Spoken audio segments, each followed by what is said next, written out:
The camera finds an empty lot on Cromwell Street, a gap in a terrace like a tooth pulled too late. Wind lifts paper across raw earth where a front door once opened and closed on routine. A retired detective's voice crawls in, an ordinary house, he says, that held an extraordinary cruelty, for years, and made seasoned officers doubt what they knew about people, about neighbors, about themselves.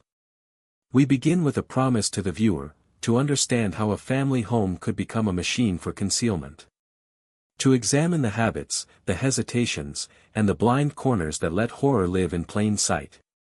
And to ask why, even now, the case wakes investigators at 3 a.m., the hour when memory refuses to be reasoned with.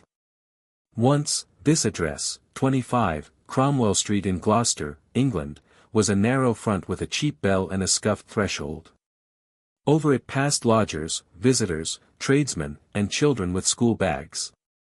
The street hummed with small-town rhythms, milk crates, prams, laughter after the pubs, and the house hummed with something else entirely, a precision of control that learned to pass for normal. Detectives who worked here still talk about sound.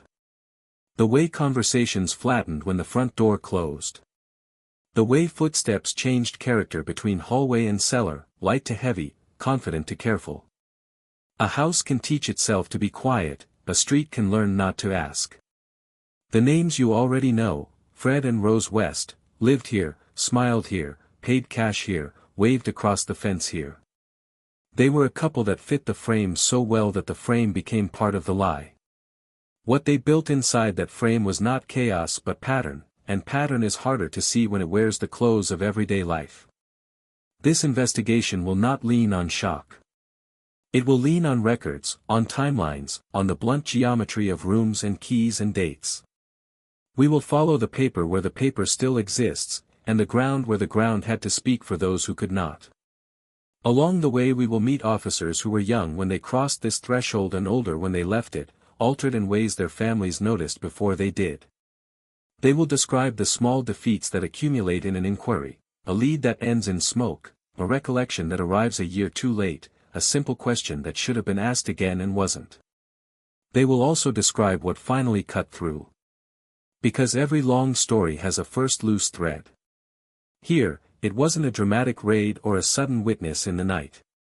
It was a missing space in family talk, a name that kept not being said, an absence everyone had somehow agreed to live around.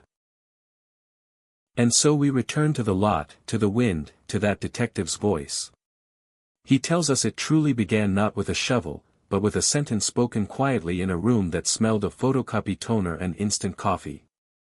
Where is Heather? He remembers asking. The answers to that question, avoided, delayed, contradicted, will pull us into the next movement of this story. Where is Heather? The question starts as a note in the margin of a school file, absences, a change in temperament, a guidance counselor who couldn't shake a sense that something was off. It threads through memos in social services, and into a police log where it is first recorded as a routine missing person report. But in the quiet of an interview room, that question becomes a weight. Investigators remember how quickly a simple welfare check began to feel like the start of something larger. Heather West was 16 when she vanished in May 1987 after exams, the age where a teenager can plausibly choose distance over dinner tables. Teachers remembered a bright kid who had grown guarded, scanning rooms before speaking. A social worker recalls a home visit that seemed over-rehearsed, a spotless kitchen, answers delivered in chorus, and a tension in the air that didn't match the smile at the door. Nothing you could arrest, the officer would later say, just a sense of a family hitting its marks. The stories about Heather's future multiplied and contradicted themselves. She'd found work by the coast in Devon. She'd moved in with a boyfriend in London. She'd left to start fresh and didn't want contact, perhaps traveling abroad. When friends asked for an address, it changed. When they asked for a number, it rang to no one. At first, it sounded like adolescent turbulence. Then it sounded like avoidance. Eventually, it sounded like script. In those early conversations, Fred and Rose were disarmingly ordinary. They talked about the struggle of raising a brood of 8 children, about money worries, about a daughter who could be difficult. They produced casual detail, place names, acquaintances, vague employers, that gave the appearance of depth without ever resolving into verifiable fact. Detectives would later recognize the technique: paint with broad strokes, keep moving, discourage the follow-up. Inside the home, younger siblings absorbed a different message. They were warned not to ask about Heather, not to bring her up to teachers or neighbors. When one child confided in a classmate about Heather being gone for good and hinted at family violence, it reached a school office. From there it reached a social worker who had already underlined Heather's name twice. It wasn't yet proof of a crime, but it opened a door. The family secret had leaked into public concern. The paper trail lengthened. Officers cross-checked the dates the parents claimed to have heard from Heather against employment records and transport logs. The timing didn't sit right. There were subtle tells, pauses before answers, a sidelong look when the question, "When exactly did you last see her?" landed on the table. Small things that, taken together, felt like a hand closing over the truth. What transformed a missing teen into a criminal inquiry was not a single revelation, but accumulation: a teacher's note about bruises that didn't match the explanation, a neighbor's recollection of late-night arguments, a lodger who left suddenly with unpaid rent and no forwarding address. Each fragment was too light to carry on its own. Together, they began to pull the room in one direction. By the time detectives wrote their first formal intelligence report in 1992, "Where is Heather?" had become a test of the household itself. The absence of a daughter forced them to look at the presence of the parents, how they managed information, how they guided perceptions, how they kept their world contained. The case moved from welfare to strategy: separate the interviews, verify every claim, widen the circle of inquiry beyond the front door. To follow Heather's trail, the team realized, they would have to study the two people shaping every narrative about her.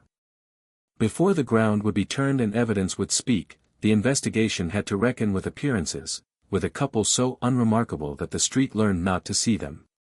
And so the camera leaves the case file and lifts to the window, to the drawn curtains on Cromwell Street, and to the smiling faces that stood behind them. Who were Fred and Rose to those who thought they knew them? The answer, and the mask they wore, is where our search goes next. To neighbors, they were the couple who waved first. Fred with the easy grin and a tradesman's patter, Rose with the brisk efficiency of a woman who kept her house, and her tenants, in order. They knew first names on the street and used them often, turning every exchange into a small performance of normality: a borrowed ladder returned on time, a cup of sugar handed across a garden fence, the kind of gestures that build a reputation faster than paperwork ever could. Fred's story sounded familiar in a city that runs on odd jobs.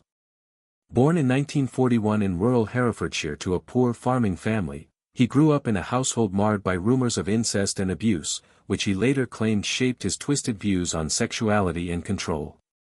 He was a man who could put a door where you want a door, who piled tools in the back of a van and came home smelling of sawdust and petrol. He talked about earlier commitments, a marriage to Rena Costello that didn't last, and ended in her mysterious disappearance, children he was doing his best by, including Charmaine, his stepdaughter from Rena's previous relationship. The image was deliberate: a flawed but striving father, a man who made do. It was camouflage stitched from British modesty and cash-in-hand labor. Rose presented differently, quieter at first, then firm.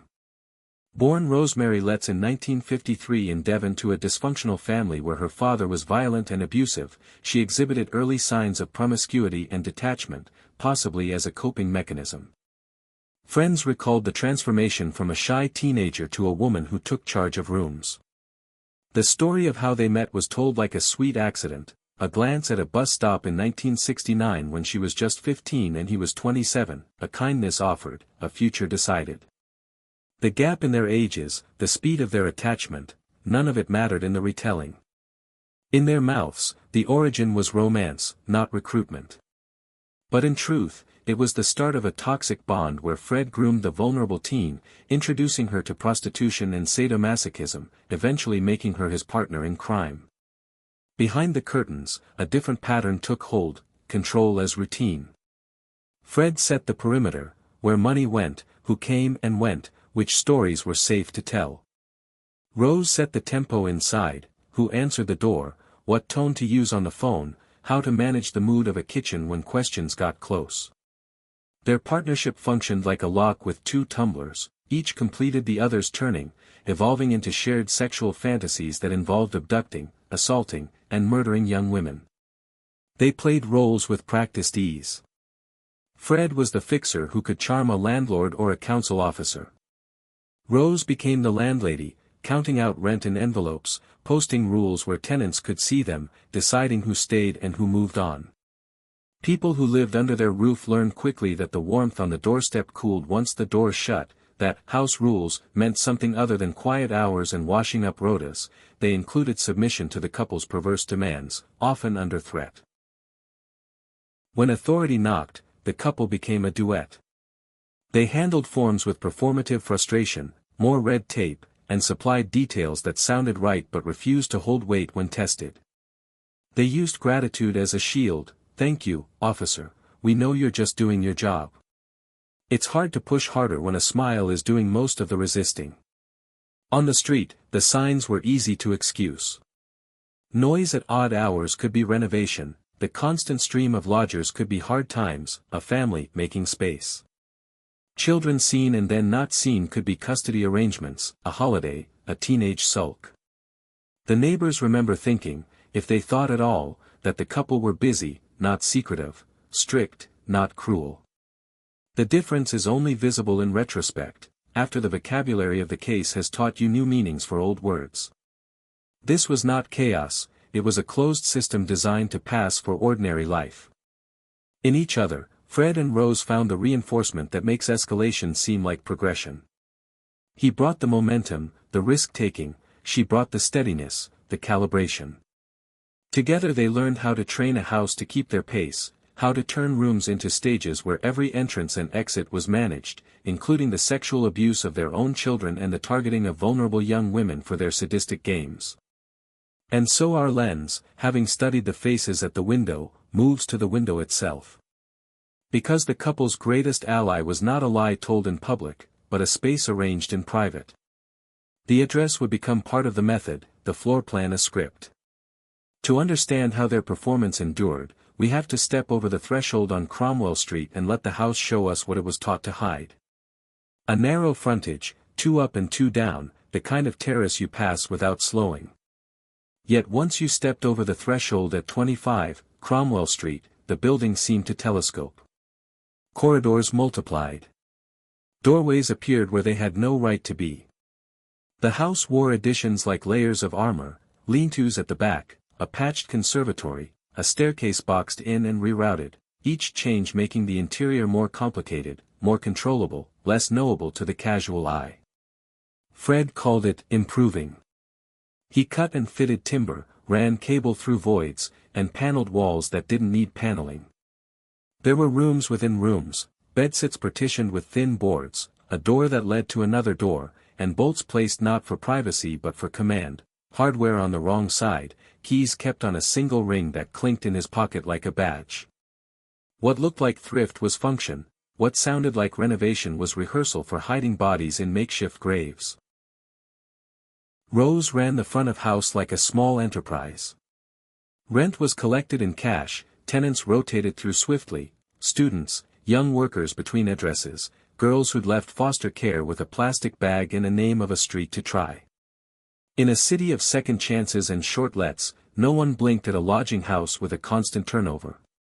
The bustle itself became a disguise, faces came and went so often that absence rarely registered as alarm, especially when the Wests preyed on those with few connections, like hitchhikers or prostitutes. The plan favored confusion. The hallway was narrow and busy, a notice pinned with house rules, a radio always on in the kitchen to thicken the air with sound and mask cries. Windows were curtained even in daylight, a visitor's line of sight died at fabric. Upstairs, doors were numbered as if that could make the place respectable. Downstairs, the floorboards changed tone beneath your feet, older boards, newer boards, reinforced boards, telling a story only a carpenter would hear, like the spots where bodies were buried beneath. Traffic in and out created plausible explanations for almost anything, late-night movement could be a lodger's shift, muffled voices could be a couple's quarrel, the smell of fresh concrete could be a handyman sealing a damp problem. When neighbors asked, they got an answer before they finished the question. Repairs. Rearranging. You know how it is. People tend to accept the first story if it fits within what they can imagine. At the rear, the yard sat behind high panels, patched in places where the wood had split. Flower pots stood in orderly rows, a surface order that discouraged curiosity. Beneath them, the ground told a different tale, levels that didn't quite match, edges you could trip on if you weren't watching. A new patio here, a patched trench there, every fresh pour of cement folded yesterday out of sight, covering graves of victims like Linda Goff or Carol and Cooper. The cellar was the house's true gravity. Narrow steps dropped into a space Fred had claimed as his domain, tools on hooks, extension cords looped with care, a workbench whose scars were meant to read as industrious rather than strategic. Sound changed down there, thicker, absorbed. He had taught the house to swallow noise, and the house had learned its lesson well, becoming the site of tortures and murders where victims like Shirley Hubbard were held captive with masks taped over their heads. Paperwork trailed behind the bricks. Permits were suggested, not secured. Complaints, when they arose, were soothed at the doorstep with a shrug and a joke and sometimes a tit-for-tat favor. Authority found itself kept in the hallway, never quite invited to the places that mattered. Even professionals, social workers, officers on welfare checks, left with a sense of being managed, as if the house had guided their tour.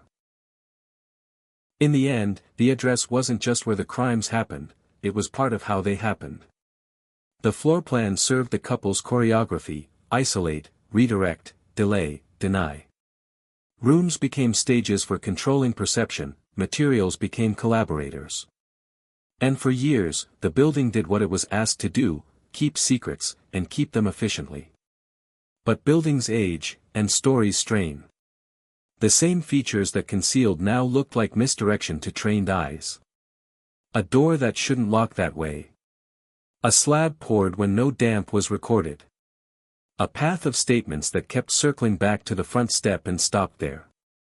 Investigators were learning the house's dialect, and the next move would push past the threshold of politeness. Warrants were drafted, a team assembled. The tour, long confined to the respectable rooms, was about to reach the parts that had always been kept out of sight.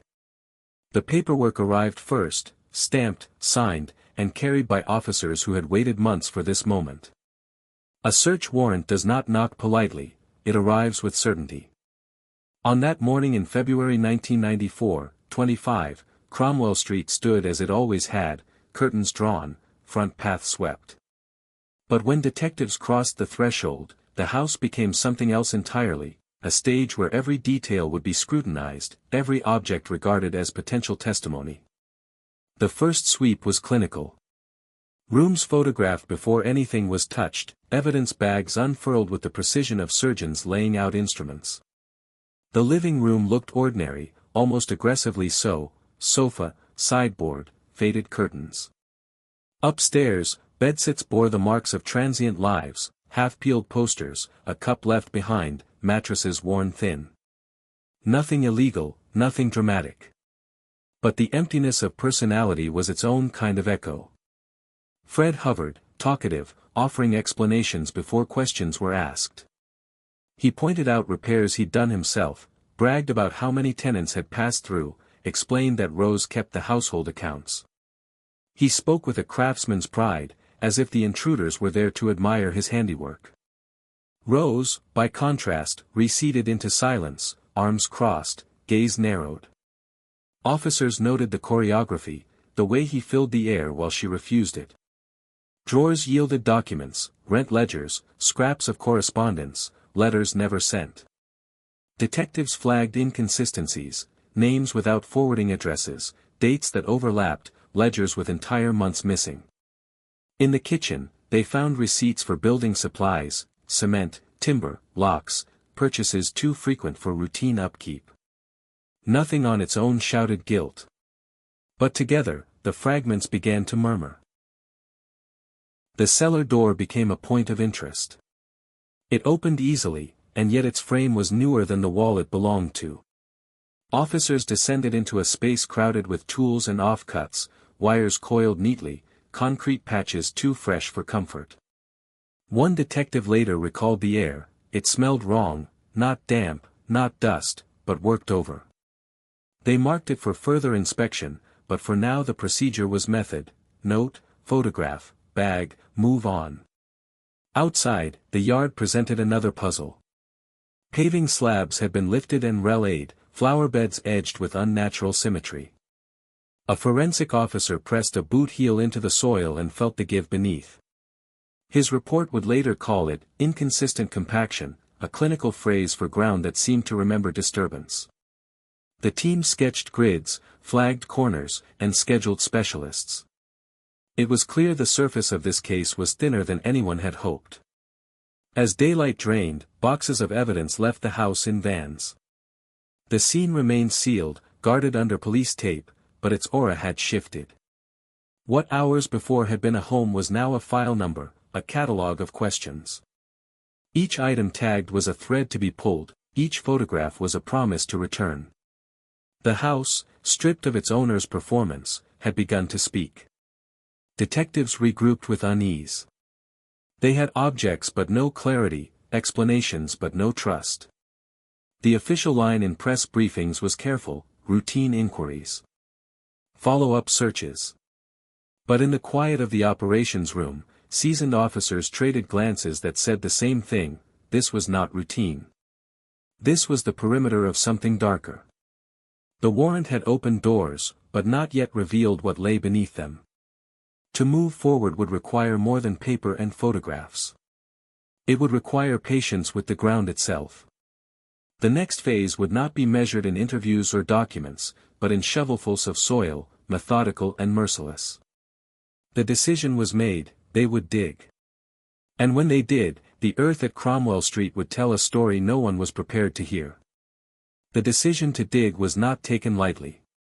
Excavation turns suspicion into permanence. Once the ground is broken, there is no going back. Detectives signed off on the operation in silence, knowing the implications. In the yard at 25, Cromwell Street, forensic tents went up, the kind that make neighbors whisper and journalists circle. The house was no longer just a suspect, it was a witness that had to be forced to speak. Specialist teams arrived with survey equipment, shovels, and trowels. They moved slowly, marking out grids as if preparing an archaeological site. Every inch was measured, photographed, and logged before the first spade cut into soil. Officers recall the unnatural quiet, the way conversation faltered as the ground gave its first answer, a change in color, a line of disturbed earth where none should have been. The cellar was next. Under the buzz of floodlights, investigators chipped through concrete patches Fred had once boasted about as repairs. Beneath, the soil told a different truth: compacted layers that did not belong, a seam of earth too recently turned. Forensic archaeologists worked on hands and knees, scraping carefully, brushing, bagging every fragment. No one spoke of what they were expecting. But everyone knew. The first discovery froze the air. A shape revealed itself in the soil, unmistakable in its form: the remains of Heather West, strangled and dismembered, buried under the patio. Officers who had seen violence in many guises felt something colder now, the realization that this house had been keeping count, quietly, for years. They paused, not out of uncertainty, but out of respect. A moment later, the scene was sealed tighter, the chain of evidence expanded. Day by day, the excavation widened. What began as a missing person inquiry now sprawled across decades. Each layer uncovered not just remains, but the mechanics of concealment: improvised coffins of concrete, soil tamped down to erase memory, possessions buried deep enough to suggest they were never meant to surface. The method was clinical, almost industrial. It spoke of repetition, with bodies often bound, gagged, and showing signs of prolonged sexual torture before death. Detectives described the mood not as triumph, but dread. Every new find stretched the boundaries of the case further back, every confirmation expanded the list of names still unanswered. The team began compiling potential matches: missing girls, vanished tenants, unexplained disappearances from surrounding counties. The scope of the investigation had outgrown its starting point, ultimately uncovering 12 bodies linked to the Wests, though they were charged with 10 murders. What unsettled the officers most was the house's silence. Every shovelful yielded fact, but no explanation. No cries for help had pierced these walls, no alarm had carried beyond the fence. The ground had kept its pact with the occupants, until now. And once broken, the silence would not stop. By the close of the excavation's first week, detectives understood that they were not looking for a single daughter, nor even a single victim. They were standing at the threshold of a system, a pattern that had claimed far more than anyone had dared consider. And with each new recovery, one task loomed larger: these shadows needed names. What the earth revealed, the investigators would now have to restore: identity, humanity, and the voices that had been buried too long. The work shifted from spades to science. Once the ground at Cromwell Street had given up its grim testimony, the task fell to specialists to answer the most human question of all: who were they? Forensic pathologists, odontologists, and anthropologists were brought in, each with their own tools and disciplines.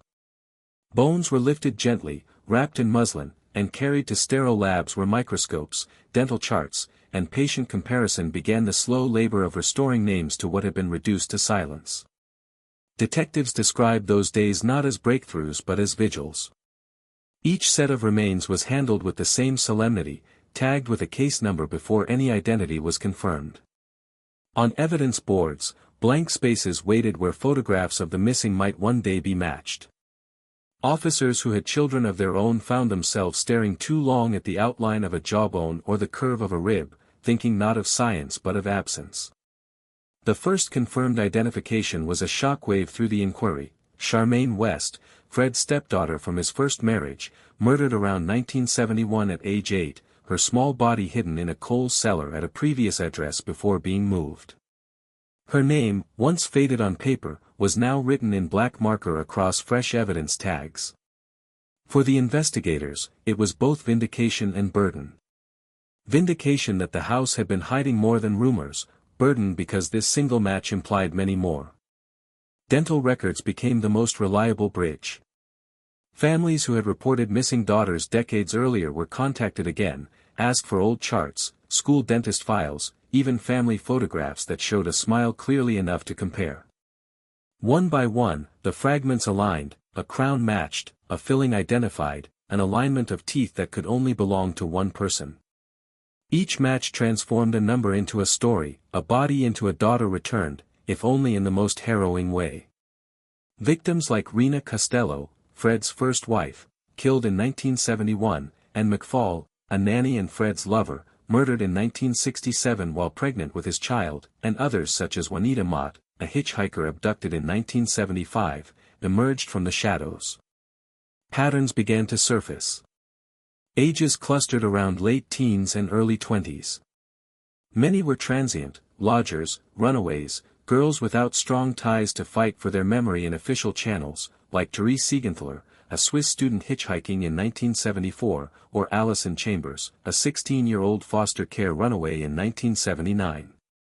Detectives mapped the disappearances against the couple's timeline, a chilling overlay that suggested opportunity had been met with method, again and again, often involving abduction from bus stops, sexual assault in a customized van, torture in the cellar, and burial on the property.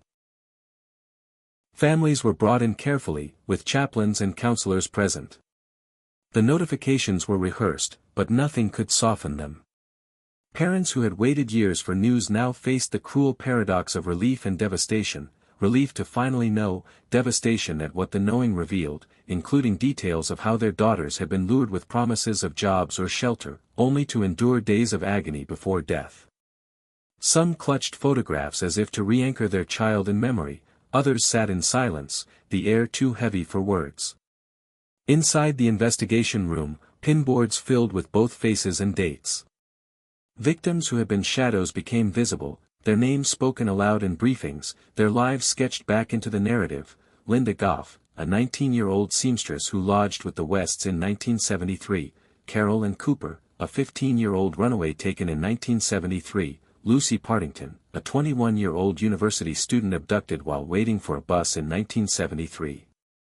Detectives who had felt buried under the sheer scale of discovery found renewed focus. These were no longer unidentified remains, they were people, and each deserved to be seen.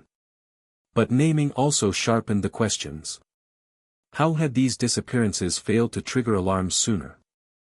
Why had separate files across different jurisdictions not been tied together? And why had the couple's explanations, so vague, so slippery, been allowed to stand for so long? These doubts simmered beneath the relief of identification, pointing toward failures beyond the crimes themselves. For now, though, the work remained precise, reverent, relentless. The shadows of Cromwell Street were stepping forward into the light, one by one. And as each name was restored, attention turned back to the man at the center of it all. Fred West was already in custody, and the question grew heavier with every identification: what story would he tell when confronted with the truth unearthed beneath his own home? The interview room was stark: 4 walls, a table, a recorder that clicked once when switched on. Fred West entered with the same easy grin he used on Neighbors, but here it was different. There was no audience to charm, no curtain to pull. Detectives asked direct questions, and for the first time, he had no tools but his words. At first, Fred spoke freely, as though this were another transaction, another job to be negotiated. He admitted to helping out with burials, described accidents that had got out of hand, painted himself as a man caught up in circumstances he barely controlled. He spoke in half-truths, draped in casual tone, as if the very act of confession might shrink the gravity of his crimes. Over 200 hours of interviews, he confessed to 12 murders, detailing how he and Rose would cruise for victims, use the house as a trap, and dispose of bodies with chilling efficiency. But detectives quickly saw the pattern. Each session, the story shifted. In one telling, he was the reluctant participant, a husband cowed by a stronger wife, claiming Rose was the one who initiated the killings out of jealousy or rage. In the next, he positioned himself as the instigator, taking pride in control, boasting about the power he felt during the acts. Then he would recant, blaming drink, blaming chance, blaming anyone but himself. His words were less testimony than theater, a play where the script rewrote itself with every performance, including graphic descriptions of dismembering bodies to fit them into small graves. Investigators learned to listen between the sentences. They tracked consistency, cross-checked against timelines, against the growing catalog of evidence from Cromwell Street. When Fred described a victim's disappearance, they noted a pause too long, a detail too exact, like how he kept mementos such as locks of hair or clothing.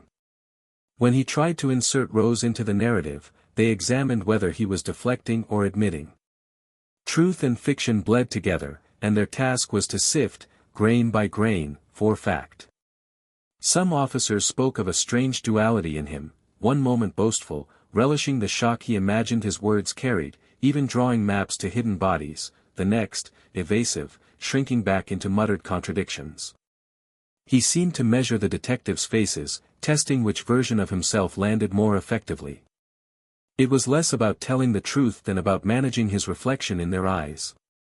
As the session stretched on, a chilling theme emerged: Fred's attempts to humanize himself by describing victims as if they were collaborators in their own demise, claiming some asked for it, through their lifestyles. Detectives pushed back hard, reminding him that these were daughters, tenants, children, lives cut short, not choices made. The colder his denials, the sharper their questions became.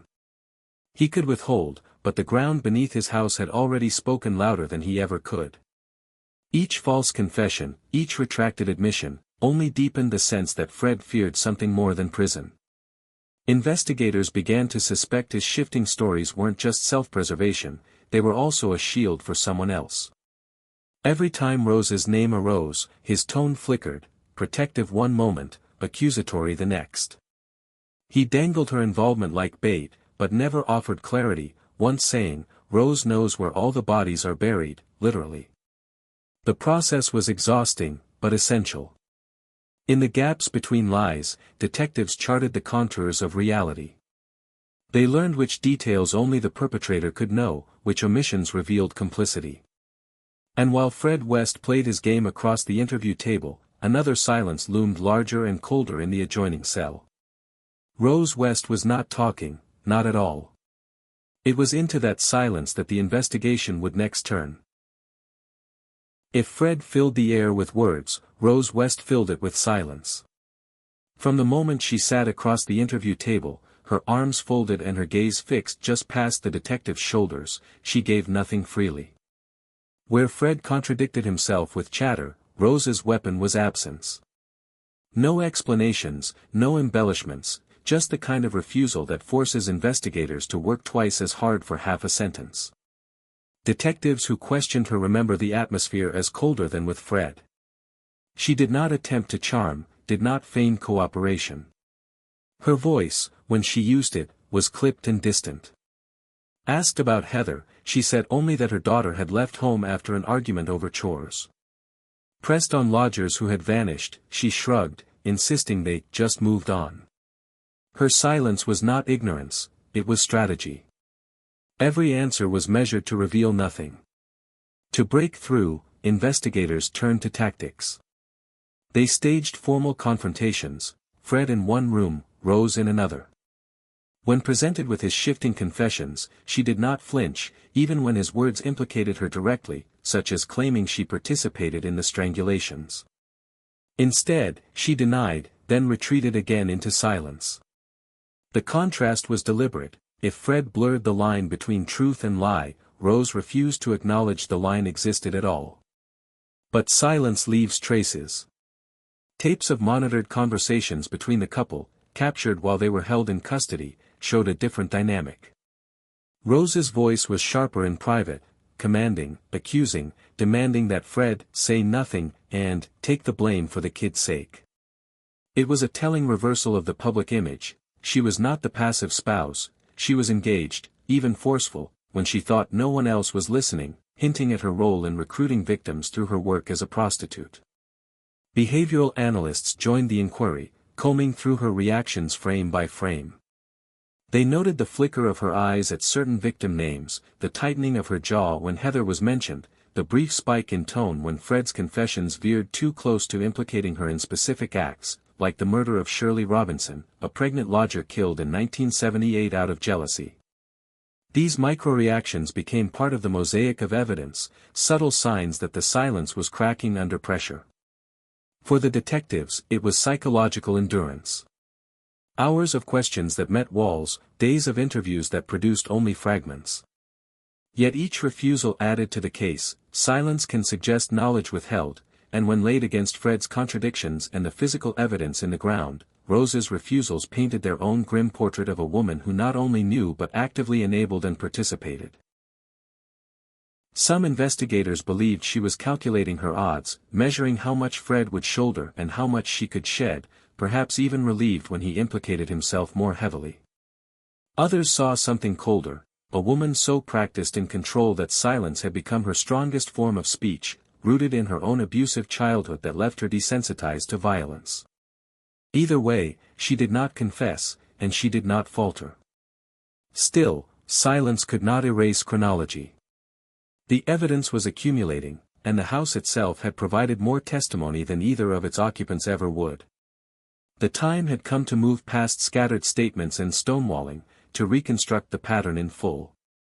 Piece by piece, investigators began charting the long, brutal sequence of events, dates, victims, and methods, until the story of 25, Cromwell Street could no longer be hidden. The investigators knew that silence and lies could only obscure so much. To confront the truth, they began to build what one officer later called the map of horror, a meticulous chronology of lives taken, years apart, yet bound together by the same address, the same couple, the same method of disappearance. It was painstaking work, police files reopened, missing persons reports dusted off, timelines stretched across decades until patterns emerged like bruises rising to the surface. The first entries were the easiest to place, confirmed remains recovered from Cromwell Street, identities established through dental records and DNA. Next came the cross-referencing, dates when victims were last seen, compared against building supply receipts for cement and timber, or neighbors' recollections of sudden renovations. The overlap was unmistakable. Disappearance followed by construction. Absence followed by reinforcement. It was a rhythm almost mechanical in its cruelty, spanning from 1967 to 1987. Investigators began to see escalation in the sequence. Early victims were connected to Fred alone, relationships begun before Rose entered his orbit, like in McFall in 1967 and Rena Costello in 1971. But once Rose was part of the household, the pattern quickened, broadened. Victims were no longer just acquaintances or lovers, they included tenants, runaways, even Fred's own daughter Heather in 1987 and stepdaughter Charmaine in 1971. The crimes ceased to look like accidents or isolated acts of violence, they formed a continuum, a dark partnership that fed on opportunity, with Rose allegedly taking a more active role in later killings, including torturing victims for sexual gratification. Years that had seemed unremarkable at the time now glared with significance. The late 1970s, when several local girls vanished within miles of Cromwell Street, such as Shirley Robinson, 1978, Allison Chambers, 1979, and others. The mid-1980s, when renovations intensified, each project coinciding with another missing person like Heather. The file grew heavier as investigators overlaid geography onto time, names pinned to maps, lines drawn from bus stops and workplaces back to the house with its shifting floor plan and locked doors, revealing how the Wests used Fred's van to abduct hitchhikers along rural roads. Officers described a sickening realization: the longer the couple lived in Cromwell Street, from 1972 onward, the more confident the pattern became. What began in secrecy hardened into routine. Victims stopped being exceptions, they became part of a cycle that continued until it was interrupted by Heather's absence and the questions it forced. For years, the crimes had been hidden not just by concrete and silence, but by the ordinary camouflage of daily life, including the couple's involvement in swinging and prostitution circles that provided a steady supply of vulnerable targets. The process of reconstruction was forensic, but it was also emotional. Detectives found themselves lingering over the dates between killings, imagining the intervals as windows where intervention might have been possible, such as the 1971 conviction for indecent assault that should have flagged the couple earlier. Each blank year on the timeline became a reminder of missed warnings, reports dismissed, neighbors unheeded, social workers misled. The case was no longer just about what had been done, it was about how long it had been allowed to continue. By the time the chronology was complete, the scale was undeniable. The crime stretched across decades, each victim's disappearance fitting into a pattern so consistent that hindsight made it appear obvious. But the true horror was not the regularity of the violence, it was the ordinariness that concealed it, the way birthdays, school terms, and ordinary bills coexisted on the same calendar as unmarked graves. The map of horror was more than evidence, it was indictment. Against Fred, against Rose, and against the systems that had failed to connect the dots. And as investigators pinned the final names onto the timeline, another question pressed forward, heavier than before: if the signs had been there for so long, why had no one acted sooner? The next phase of the inquiry would demand that reckoning. The chronology told a story, but beneath its precision lay another, more painful truth: this horror had unfolded not in secret, but in sight of institutions designed to prevent exactly this. As detectives widened their review, they confronted an uncomfortable question: how had so many signals been missed, ignored, or explained away? The answer lay in fragments of reports, whispers dismissed, and the collective disbelief that such crimes could be hiding in plain view. Teachers had raised concerns early. Heather's sudden absences, unexplained injuries, her guarded demeanor, these were noted, filed, even passed along to social workers. But each note landed in isolation. A bruise could be explained as a fall from a bike. A missed week at school could be attributed to illness or family holidays. None of it, on its own, was enough to force urgent action. Systems built on thresholds of proof allowed patterns to scatter, never coalescing into alarm until it was far too late, despite multiple reports over the years. Hospitals, too, had seen pieces of the puzzle. Children from Cromwell Street were brought in with injuries that strained the credibility of the parents' explanations, like broken bones from falls or burns from accidents. Doctors patched wounds, nurses scribbled doubts in margins. But with busy wards and no central register to flag repeated visits across years, the family's story was rarely challenged beyond a quiet note, accident-prone.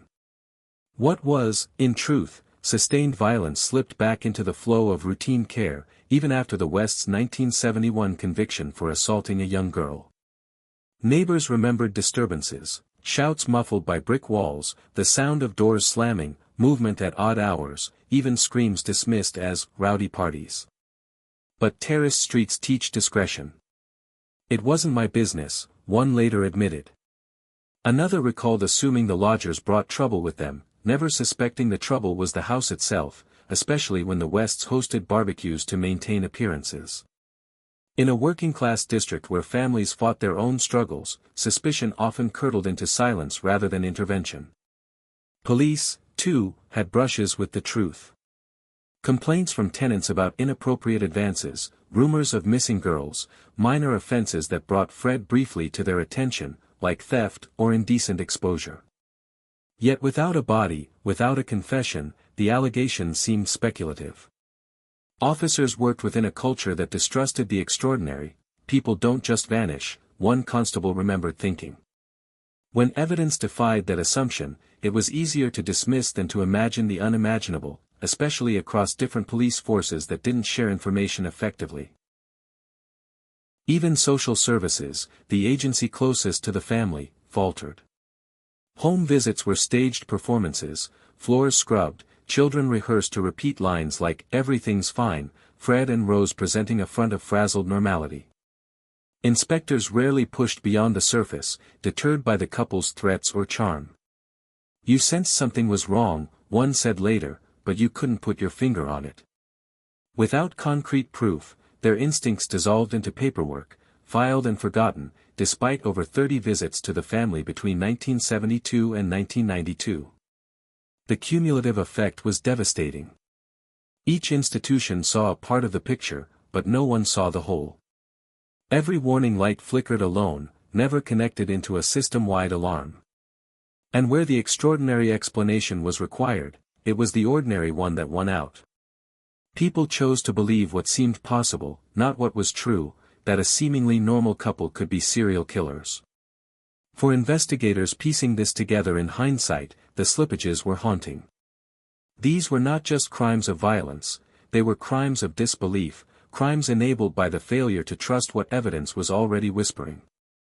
That failure carried a cost counted in lives, with at least 12 victims over 20 years. By the mid-1990s, as officers confronted these blind spots, the case had reached a tipping point. Fred West was under lock and key, but the burden of accountability no longer rested solely on him. Every unanswered question now pressed against the cell walls, demanding to be resolved. And in that confined space, Fred made a choice that would change the course of the investigation once again. The cell door closed on Fred West, but it did not close on the weight of what he carried. In custody, his bravado began to fracture. Detectives recall a man who swung wildly between cocky storytelling and sudden silence, as if he sensed the walls themselves were tightening. He had confessed, retracted, shifted blame, circled back. Now, alone, he faced a truth he could not negotiate away, haunted by the prospect of a trial where his own children might testify against him. On a January morning in 1995, officers unlocked his cell expecting another day of interviews. Instead, they found the final act of his control. Fred West had taken his own life, hanging himself with bedsheets in his cell at Winson Green Prison. No trial, no cross-examination, no chance for the families of victims to face him in court. In a single act, he had denied justice its formal stage and left investigators with a hollow space where resolution should have been. For the detectives who had spent years following his trail, the discovery was less shock than a grim inevitability. Some admitted later they had expected it. Fred had hinted at finishing things more than once, even writing suicide notes blaming Rose. Still, the reality landed hard. The man at the center of their case, the only one who could directly confirm the sequence of horrors, was gone. What remained were fragments, taped interviews, half-truths, shifting confessions. Evidence without a voice. For the families, the loss was cruel in a different way. Some had prepared to confront him across a courtroom, to hear the full story of their daughter's last days, however painful, including any final words or pleas. Others had pinned hope on a guilty verdict that would stamp official recognition onto their grief. His suicide left both hopes unfulfilled. Instead of justice, there was only absence, an echo of the very crime he had practiced for decades, erasing lives, leaving silence. In the operations room, the focus shifted swiftly. Fred's death did not close the case, it sharpened it. Without him, every unanswered question now turned toward Rose. Was she complicit? Passive? Active? Could she still be prosecuted on evidence that Fred himself had once held back, like his claims that she killed some victims alone? Detectives redoubled their efforts, combing through records, reanalyzing taped conversations, re-interviewing witnesses. The void he left became their fuel. Psychologically, it was a turning point. The inquiry was no longer about the pair as a unit, it was now about Rose standing alone. Fred's death forced investigators to consider her role not as an accessory but as a central figure, someone who had not just stood by but potentially steered the course of violence, including murdering Charmaine while Fred was in prison. The weight of proof would have to be rebuilt without him.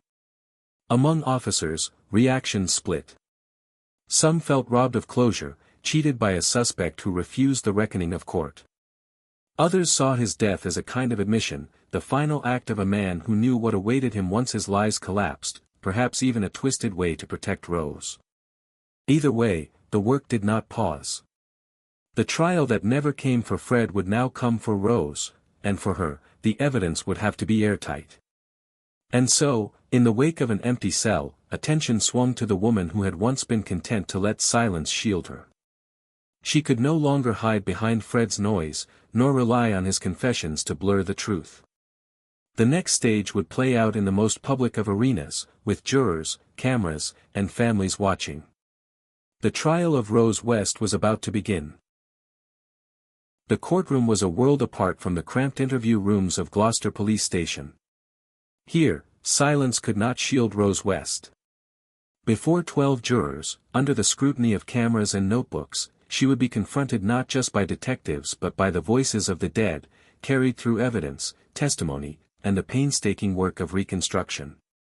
Prosecutors opened with a portrait of a household built on cruelty, a partnership where violence was routine and concealment was method. They laid out the timeline investigators had assembled, each missing girl tethered to the West's orbit. The photographs of Cromwell Street, once just another row of terrace houses, now projected across the courtroom like an accomplice, its walls forced to testify to the screams it had muffled. Witnesses followed. Surviving children of the Wests, older now but still visibly marked by what they had endured, described beatings, intimidation, and the unspoken rule that Heather's name must never be mentioned, along with graphic accounts of Rose's sexual abuse toward them. Former tenants spoke of strange restrictions in the house, of locks that made no sense, of arguments that turned to screams and then to silence, and one even recounted escaping after being assaulted. Each voice chipped away at the defense's claim that Rose was merely a bystander. Forensic experts added the weight of science. Dental charts matched to victims, soil analysis confirming bodies had been buried in the yard, fibers linking remains to the house, and even DNA from semen on victims implicating Fred, but witness testimony tying Rose to the scenes. Every fragment was methodically tied back to Rose, not through hearsay, but through proximity, presence, and participation, including her fingerprints on items used in restraints. Rose sat through it all with the same impassive expression she had shown in interrogation. Where Fred had been theatrical, she was stone. Some jurors later described struggling to read her, was it coldness, calculation, or simply survival in the dock? To the families in the gallery, her refusal to react felt like confirmation of guilt, especially when details emerged of her laughing during some assaults. The defense argued she was a victim herself, manipulated by Fred, trapped in a cycle of control and fear from her abusive upbringing. They painted her as a woman dominated by a husband's violence, someone too terrified to resist. But prosecutors countered with evidence of her own cruelty, accounts of beatings she administered alone, the chilling testimony of children who had known her as an enforcer, not a victim, and even a former lover who described Rose's sadistic tendencies. Fred's absence meant she could not deflect the weight of responsibility onto him alone. After weeks of testimony in 1995, the jury withdrew. Hours stretched into days as families waited in a silence more unbearable than the evidence had been. When the verdict finally came, it was decisive, guilty on 10 counts of murder. The words landed like stone. Some wept openly, others sat rigid, as if refusing to give Rose the satisfaction of seeing their grief. The sentence, life imprisonment without parole, ensured she would never walk free. The court's judgment sealed her role in the crimes, carving it into the record for history. Yet even as the gavel fell, questions lingered. How much had been Fred's influence, and how much her own initiative? Where did complicity end and leadership begin, especially in cases like Charmaine's murder, which occurred while Fred was incarcerated? For investigators, the verdict brought justice, but not clarity on every victim's final moments. Outside the court, reporters spoke of closure. But detectives knew better. The case did not end with the slam of a cell door, it lived on in memory, in procedure, in the landscape of Cromwell Street itself. And soon, the most visible reminder of what had happened there, the house, would face its own final judgment. By the time Rose West was sentenced, 25, Cromwell Street had become something more than a crime scene. It was a wound on Gloucester itself, a place people crossed the street to avoid, a structure that radiated unease even when sealed behind police tape. Journalists camped outside, cameras aimed at the doorway as though waiting for the house to confess. For the community, its very presence was unbearable, attracting ghoulish sightseers and reopening traumas. The authorities faced a stark decision: preserve it as evidence, or erase it. The choice came swiftly. No one wanted the address to stand as a macabre monument, a grim tourist site for the curious. Officials announced that the house would be demolished in 1996. For the families of the victims, the news carried a strange mix of relief and sorrow. Relief that the bricks and mortar which had concealed so much horror would no longer cast their shadow, sorrow that its destruction could never undo what had been done inside its walls, nor bring back the lost. On the morning of demolition, the street was sealed off. Residents gathered at windows, watching in silence as the heavy machinery rolled in. An excavator's arm swung forward, its bucket striking brick. With each blow, the facade buckled, revealing glimpses of wallpaper, staircases, the bones of ordinary domestic life now stripped of secrecy. Dust rose into the air, and with it, decades of memory seemed to scatter, including any undiscovered evidence that might have lingered. Detectives who had worked the case stood among the onlookers. For them, the site was heavy with meaning. This was not just a house being torn down, it was the physical end of their investigation, the last barrier between them and closure. One officer later described it as, like watching the case exhale. Another admitted it felt hollow. Destroying the building did nothing to erase the images it had planted in their minds, like the unearthed skulls or the tiny bones of children. As the walls collapsed, reporters filled the silence with words like "final" and "closure." But those who had walked its rooms knew better. They recalled the cellar's oppressive quiet, the way the house had seemed to absorb sound, the sensation of standing in a space that had been designed to contain pain. Watching it crumble did not erase those sensations, it only emphasized how deep they had lodged. By afternoon, the house was gone, replaced by a void where neighbors now looked onto sky. Soon, the ground was leveled, the scar disguised with soil and fencing, eventually turned into a public walkway to prevent any rebuilding. On maps and property records, 25, Cromwell Street ceased to exist. But in the minds of those who had lived, worked, and suffered in its shadow, the absence became its own kind of presence. For Gloucester, the demolition was an attempt to let the city breathe again, distancing itself from the notoriety that had dubbed it the House of Horrors. But for the detectives and families, memory cannot be bulldozed. The house may have vanished, yet the crimes had already redrawn their lives in ways no machine could undo.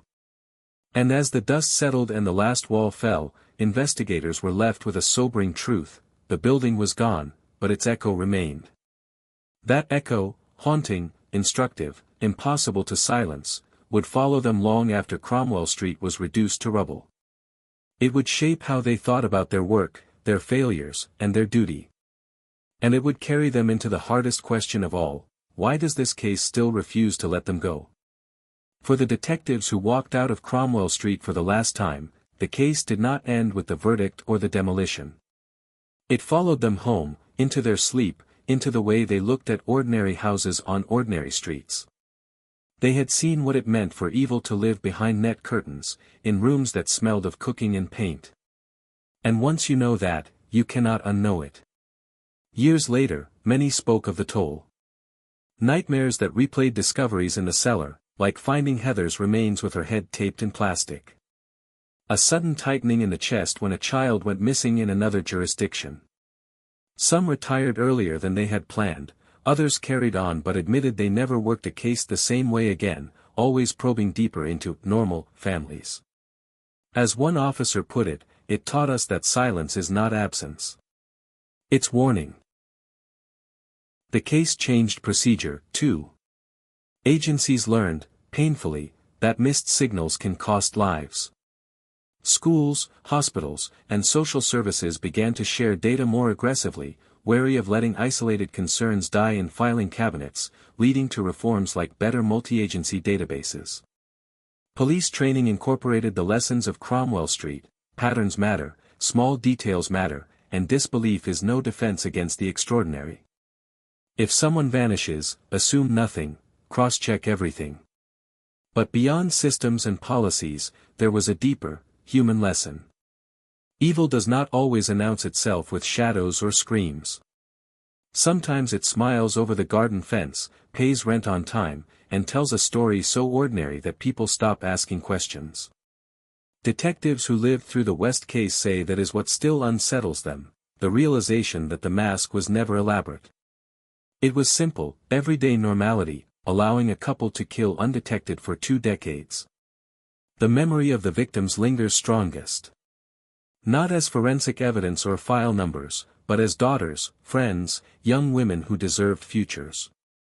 Their names are spoken in lectures to new officers, written into case studies, remembered by families who refuse to let them be reduced to footnotes in true crime retellings. Bringing those names back into the light was the one act of restoration the investigation could achieve, honoring lives like Lucy Partington, who dreamed of being a writer, or Therese Siegenthaler, who was backpacking Europe full of adventure. For Gloucester, the empty lot where the house once stood remains strangely eloquent. Passers-by see only an absence, but for those who know, it is a silence filled with echoes. A reminder of how long horror can hide in plain sight, and how hard it is to look at an ordinary door without wondering what lies behind it. The case of Fred and Rose West endures because it does not offer neat answers. It reveals how cruelty can entangle love, how systems built to protect can falter, how neighbors can overlook what feels unthinkable. It unsettles because it suggests that behind any ordinary facade, there could be another Cromwell Street. And that is why the story still terrifies detectives. Not because of what they found, but because of how easily it might have remained hidden. The echo is not just of crimes past, it is a warning for the future. To listen harder. To see clearer. To ask the question before it is too late. For the only way to stop a house from hiding evil is to refuse to let it remain.